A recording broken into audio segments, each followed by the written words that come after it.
A plan to provide free school meals to every Seattle public school student has sparked a budget battle at City Hall. Both Mayor Katie Wilson and council leaders say they support feeding students, but as Fox 13's Alejandra Guzman explains, they can't agree on how to pay for it.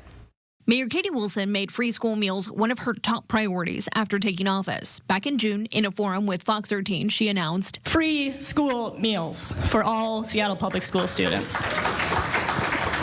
And that means free breakfast and lunch, no stigma. She proposed paying for the program using $7.7 million from the city's Families Education Preschool and Promise, known as the FEPP levy, saying that it would help thousands of families who don't qualify for existing free meal programs but are still struggling with rising cost. But during an FEPP levy committee meeting on Wednesday, council members debated whether that was the best use of those funds. This was never about universal meals or not. It was always about an implementation strategy to build a sustainable food system. Council President Joy Hollingsworth and Budget Chair Dan Strauss proposed an amendment that would nix Mayor Wilson's proposal and instead prioritized food assistance during weekends, holidays, and summer breaks.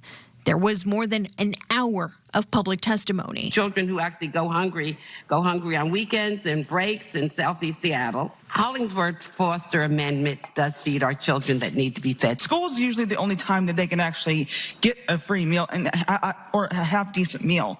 So to starve them and to cut this would be ridiculous. But 24 hours later, Council President Hollingsworth and Councilmember Strauss announced a new proposal saying universal free school meals should start this fall, but it should be paid through the general fund instead of the FEPP levy. Mayor Wilson pushed back. In a statement, she said, quote, "Now council is proposing to pull this funding from our general fund, which is already facing a $175 million deficit. I look forward to seeing which critical services they plan to cut from the general fund to make their numbers work," end quote. Council members were not available for an interview. The levy amendment now heads to a full city council vote on July 28th. Alejandra Guzman, Fox 13 News.